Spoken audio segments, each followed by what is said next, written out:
For years, my colleagues treated my past as a punchline. They took the profound, tender pain of a little girl who was lost and then found, and they twisted it into a source of endless, cruel jokes. They didn't see a story of survival. They saw a weakness to be exploited, a button to be pushed for their own amusement. But today, sitting in the imposing, sterile silence of this federal courtroom, I know their laughter will finally die. This silence, so heavy you can almost feel it on your skin, is about to be shattered by a secret that connects me to the one person in this room I never expected. A secret so powerful it will unravel lies, reveal a hidden history, and change absolutely everything. My name is Amara, and this is the story of how a few cruel people, in their attempt to destroy me, accidentally led me to the truth of a lifetime. Before we dive deeper into this story, if you find yourself drawn to narratives of justice and unexpected turns of fate, please take a moment to subscribe to the channel and turn on all notifications. And if you're already feeling the power of this story, leaving a like and a comment with your thoughts would mean the world. Truly helps more than you know. It all began with what I naively believed was my dream job. The offer letter, embossed with the logo of Innovate Forward, a top-tier marketing firm, felt like a golden ticket. It wasn't just a job. It was the culmination of everything I had poured my soul into.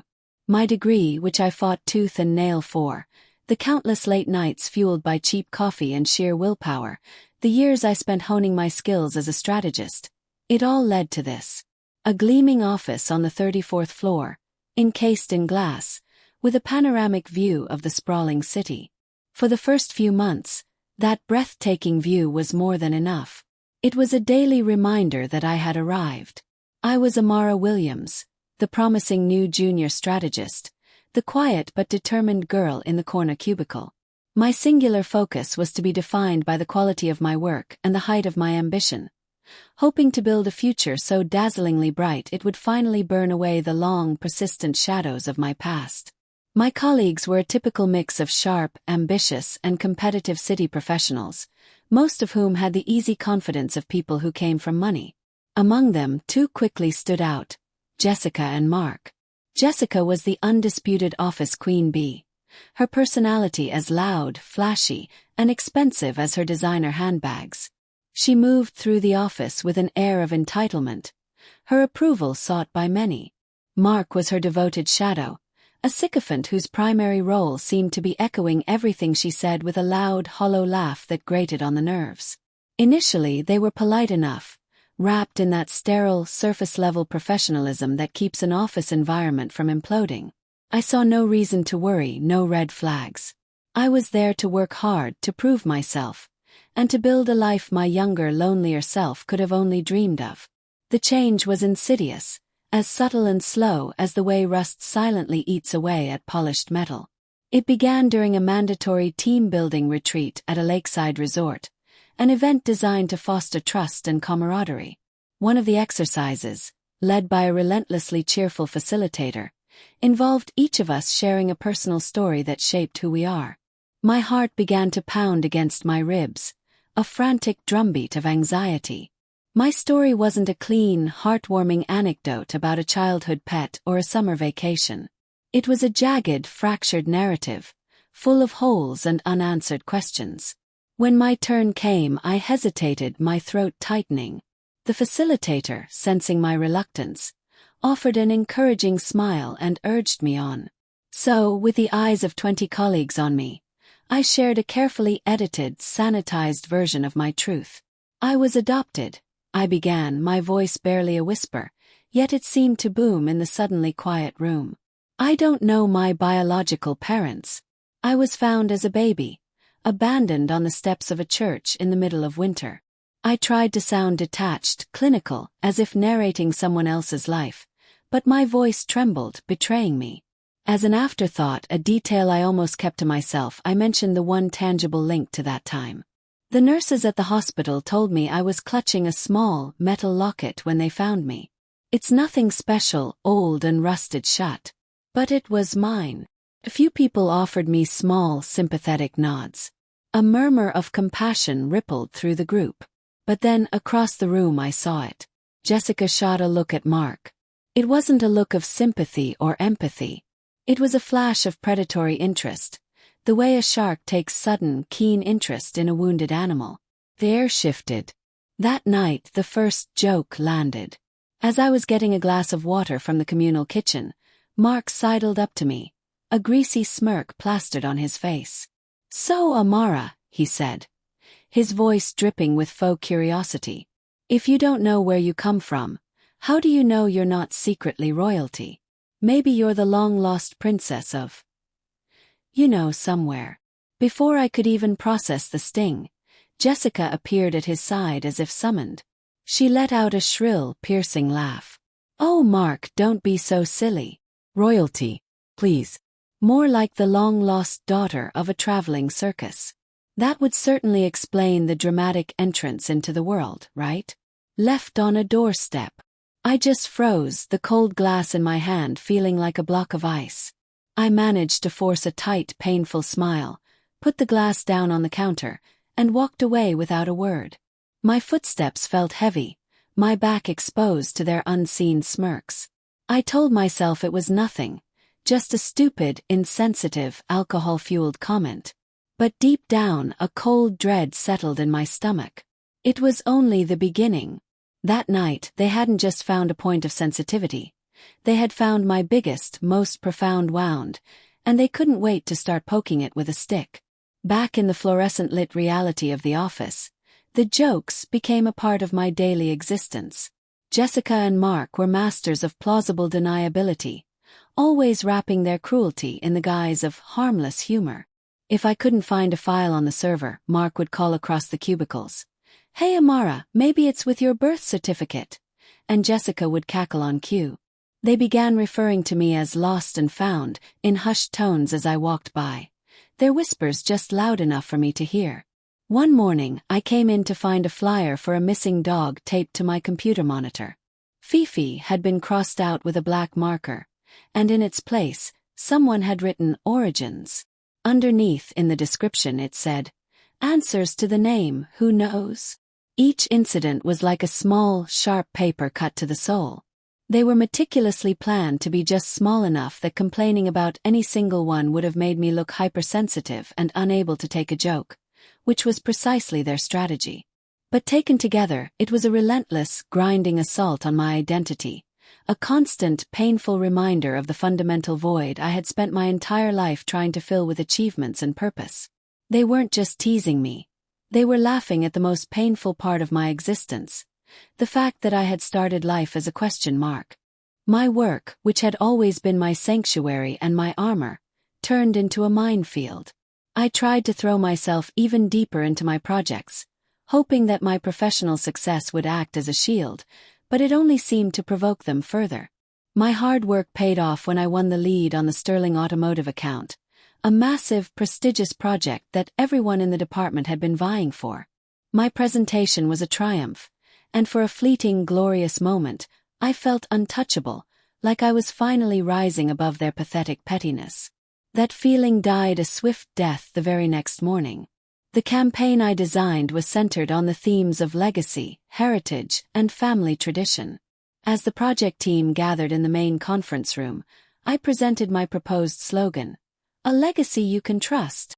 Jessica, who was on the team against her will, tapped her long, manicured nails on the polished table. "A legacy you can trust," she repeated slowly, savoring each word.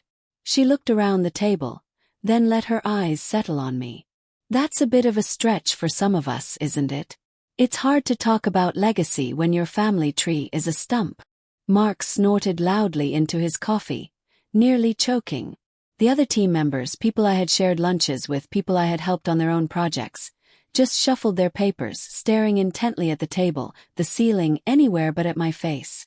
The silence that followed was deafening, a thick, suffocating blanket of complicity. In that moment, watching their averted eyes, something inside me snapped. The last thread of my patience, my tolerance, my hope that it would just stop was gone. This wasn't a joke anymore. This was a calculated, deliberate attack. They were using my past as a weapon to sabotage my career. They weren't just mocking the lost little girl I once was. They were actively trying to destroy the professional woman she'd fought so hard to become. That night I started keeping a log.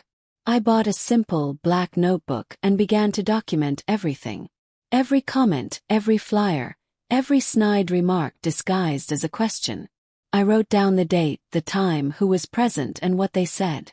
Most importantly, I wrote down how it felt. The knot in my stomach, the heat rising in my face, the sting of unshed tears. That notebook grew thick with their casual cruelty. My work, once a source of pride, began to suffer. I was riddled with anxiety, second-guessing every email I sent, dreading every meeting. The office that once felt like a symbol of a bright future now felt like a prison made of glass and steel. The worst part was the profound, crushing isolation.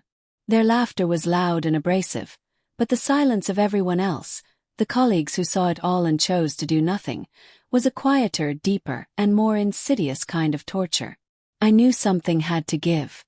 The dream job had curdled into a waking nightmare, and the panoramic view from the 34th floor just looked like a long, long way to fall. It was time to find a way to make the laughter stop for good. The final straw wasn't a quiet jab in a meeting. It was a loud, public spectacle at the company's annual holiday party. It was a lavish affair at a downtown hotel ballroom. I almost didn't go, the thought of being trapped in a room with them making me physically ill, but I knew my absence would only become more fuel for their fire. So, I put on a simple black dress, fortified myself with a mask of polite indifference, and walked in. For the first hour, I managed to melt into the background, nursing a glass of sparkling water and making small talk. But I could feel their eyes on me from across the room. Jessica and Mark were holding court at the bar, their voices getting louder and more abrasive with every drink. Then the CEO announced the entertainment, an impromptu roast of various employees, meant to be a fun, light-hearted tradition. My blood ran cold. When they called Jessica to the stage, she grabbed the microphone, scanned the crowd, and her eyes locked onto mine with a triumphant, malicious smirk. "You know," she slurred into the mic, the feedback screeching for a second, "we talk a lot at Innovate Forward about origin stories. It's a big part of our branding." And it got me thinking. Some people have such inspiring origins. Powerful families, Ivy League schools. And some just sort of appeared. Then she launched into a full-blown, grotesque caricature of me. She hunched her shoulders, widened her eyes in mock terror, and adopted a pathetic, whimpering voice. "Please, sir, can I have some more identity?" she cried out, stumbling around the stage as if she were a lost child. "Has anyone seen my mommy? Or my daddy? I seem to have misplaced them." She pretended to look under tables, her performance growing more outlandish by the second. A wave of nervous, uncomfortable laughter rippled through the room. Some people just stared at their plates, their faces frozen in discomfort. But Mark was howling, doubled over, slapping his knee as if it were the funniest thing he had ever seen. I stood there, rooted to the spot, as every eye in that grand ballroom burned into me. It was pure, unadulterated humiliation, served up as entertainment. I turned and fled, not walking but running, the sound of their laughter chasing me out of the ballroom and into the biting cold of the winter night. If you have ever felt cornered, humiliated, or unseen, then you know the fire that was lit in me that night. It's a fire for justice. If my story is resonating with you, please consider taking this moment to subscribe, like this video, share it with someone who needs to hear that they are not alone, and leave a comment below. Your support is a powerful statement against cruelty.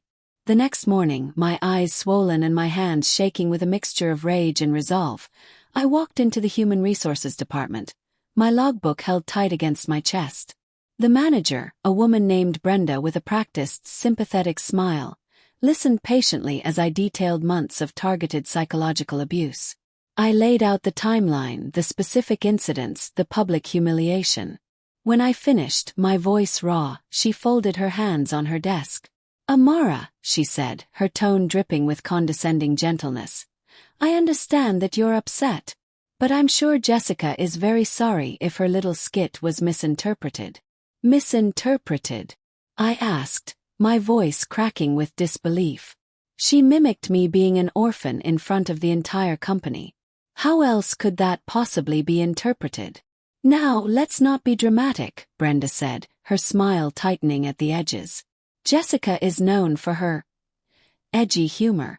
It's part of her personality. And this logbook, she gestured to my meticulously kept evidence with a dismissive wave. Frankly, it seems a little obsessive. Are you sure you're not just being too sensitive about all this? The gaslighting was so blatant, so textbook, it was breathtaking. She informed me that filing a formal complaint would likely do more harm to my own reputation than to anyone else's, painting me as a troublemaker. I walked out of her office in a cold daze. The very system that was supposed to protect employees had just blamed me for my own pain and shielded my tormentors. That's when the last flickering ember of fear I had was extinguished, replaced by cold, hard, unshakable resolve. If the company wouldn't hold them accountable, I would find someone who would. I found Ms. Davies through a legal aid society. She was a lawyer who specialized in workplace discrimination, a no-nonsense woman in her 50s with sharp, intelligent eyes that seemed to see right through the corporate doublespeak. She listened to my entire story without interruption, her expression growing sterner and more resolute with each detail I recounted. She took my logbook not as a sign of obsession, but as Exhibit A. "They picked the wrong woman to bully," she said grimly when I was done, her voice a low growl of controlled anger. "What they did isn't banter or edgy humor. It's targeted harassment, plain and simple. She warned me it would be a war. They will come after you," she said, looking me directly in the eye. "They'll try to discredit you, to paint you as unstable, incompetent, and vindictive. You have to be ready for that." "I don't care," I said, my voice steady for the first time in months. "I can't let them win. I won't. The tension is building, isn't it? You can feel the shift from victim to fighter. If you're on the edge of your seat waiting for justice, help amplify this story. Please subscribe if you haven't already, hit that like button and share this video. Let me know in the comments, what would you have done in my position? So we filed the lawsuit. As Ms. Davies had predicted, Innovate Forward responded not with contrition, but with pure arrogance. They refused to even discuss a settlement, their high-priced legal team ready to fight us in court, confident they could crush me. The discovery phase was a living hell. The company's lawyers were relentless, sharks circling in the water. They picked apart every aspect of my life, my work history, my performance reviews, trying to twist my ambition into a flaw and my pain into a lie. Their lead attorney, a slick man named Henderson, would lean forward during my deposition, his voice smooth and venomous. "Ms. Williams," he'd ask, "isn't it true that your performance metrics showed a slight decline before the alleged harassment began? Isn't it possible you fabricated these claims to cover for your own professional shortcomings?" They deposed Jessica and Mark, who lied through their teeth with practiced ease, painting a picture of innocent fun and a collegial environment where I was the one who was antisocial and couldn't fit in. There were nights I'd lie awake, staring at the ceiling, the weight of it all pressing down on me, wondering if I had made a terrible mistake. Maybe I was just too sensitive. The loneliness was an ocean, and I felt like I was drowning in it. But then I'd remember the sound of their laughter echoing in that ballroom, the utter humiliation on the faces of the few decent people who did nothing, and the cold dismissal in Brenda's eyes. My resolve would harden again like steel. I had to see this through to the end. The day the trial began, I walked into the federal courthouse feeling a weird, surreal calm. The chaos of the past year had settled into a single point of focus. On the bench sat Judge Elizabeth Stanton. She looked formidable, with intelligent eyes and a face that gave absolutely nothing away. On the other side of the room, Jessica and Mark sat with their lawyers, whispering and looking unbearably smug, as if this was all just an amusing inconvenience. The first few days were a demoralizing parade of my former colleagues taking the stand. One by one, they testified that they'd never seen or heard any harassment, that Jessica and Mark were just joking around, and that our office was a positive and collaborative environment. When Jessica testified, she performed for the jury, calling her holiday party skit an ill-advised and deeply regrettable attempt at edgy comedy, and claimed she had tried to apologize, but I had refused to speak to her. Through it all, Judge Stanton was a mask of perfect judicial neutrality. My hope, which had been a flickering candle, began to fade. It was my word against their unified wall of corporate-sponsored lies. Then it was my turn to take the stand. Ms. Davies led me through my story, from the dream job to the nightmare it became. Then she shifted gears. "Amara," she said gently, her voice echoing in the quiet courtroom, "you testified that when you were found, you were left with one personal item. A locket." "Yes," I confirmed, my hand instinctively going to my neck. "Can you describe that locket for the court?" "Objection. Relevance." Henderson, the company's lawyer, shot up from his seat. "It speaks to the very core of the cruelty my client endured, Your Honor," Ms. Davies countered smoothly. "The source of her pain, which the defendants systematically exploited, is directly relevant to her emotional distress." "I'll allow it," Judge Stanton said, her voice even and firm. I took a deep, shaky breath and pulled the locket out from under my blouse. It was on a simple, worn leather cord. "It's small and oval-shaped," I said, my voice gaining strength. "It's made of a dark metal, maybe pewter. It's old, and it's rusted completely shut. But the most distinctive thing is the front.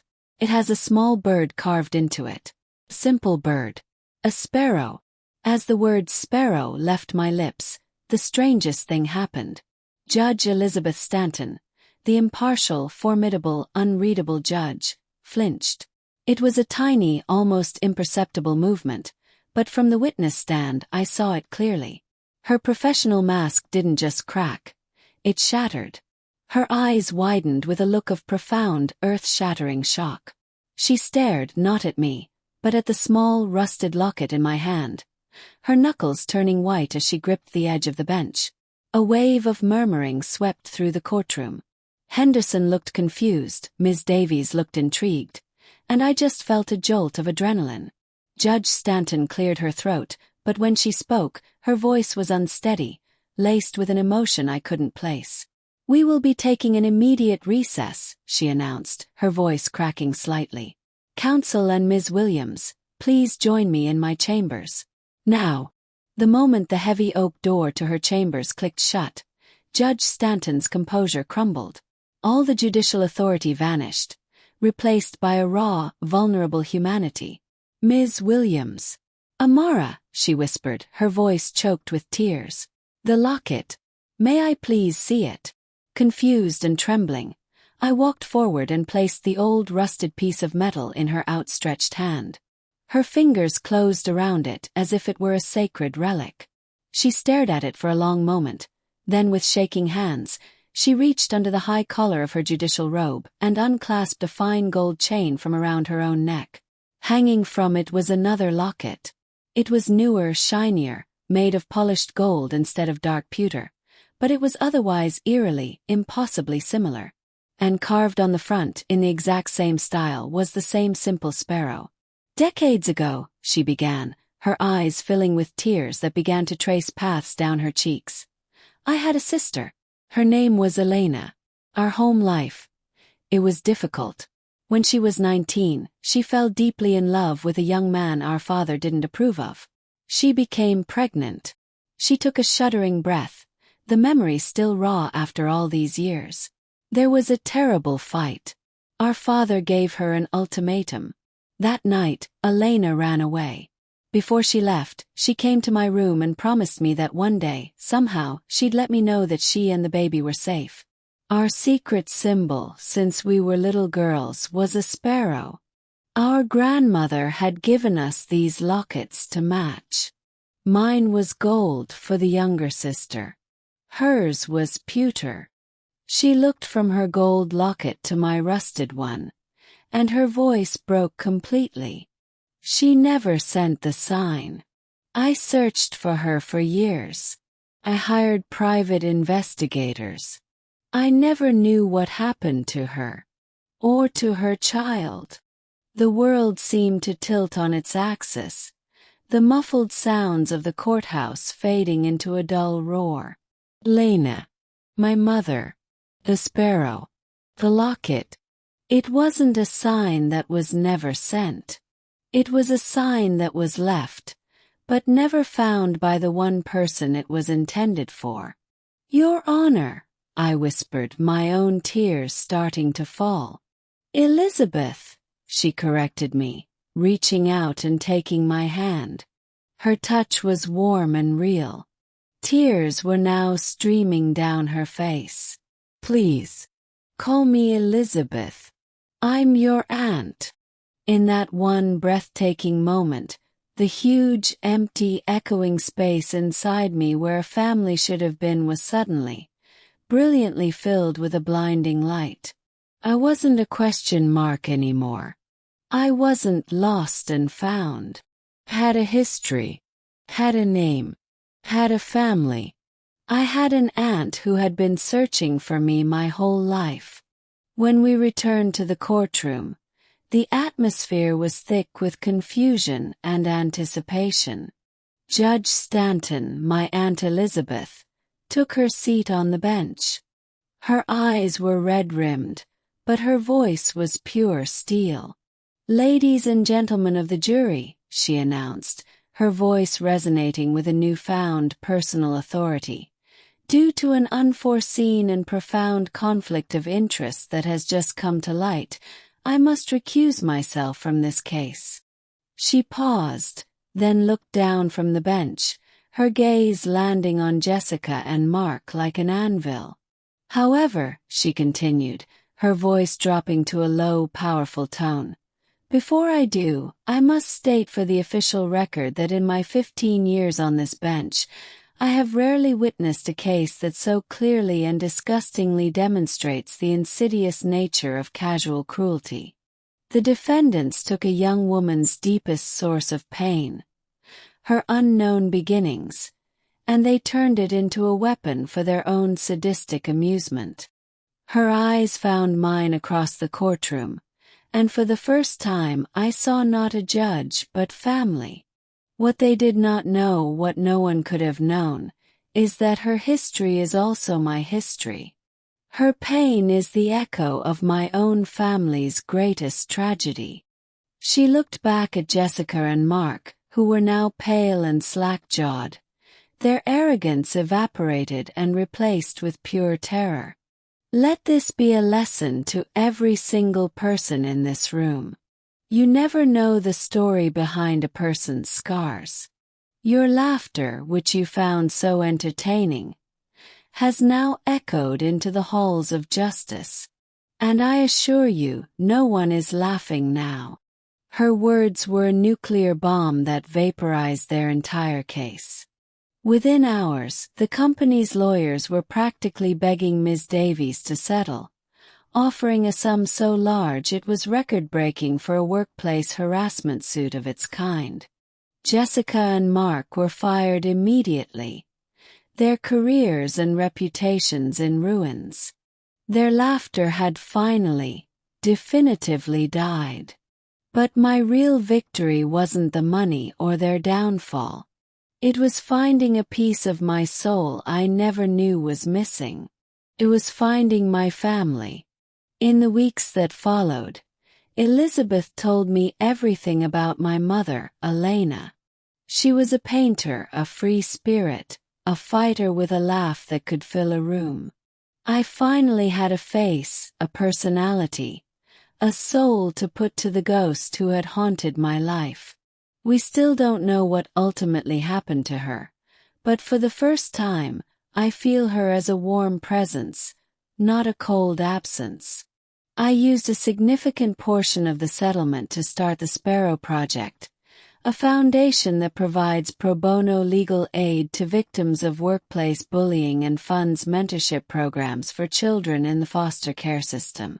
My pain, the very thing my colleagues had degraded and turned into a punchline, had become my purpose. It wasn't the end of my story. It was the prologue to a new one, a story I was finally writing for myself. I am no longer lost. I've been found not just by a family I never knew I had, but by my own strength, my own voice. The scars are still there, of course. But now they're just a map that finally led me home. Thank you so much for listening to my story. If it has touched you in any way, I would be so grateful if you would subscribe, turn on notifications, leave a like, and write a comment below. And please, don't forget to share this with others who might need to hear that their past does not define their future.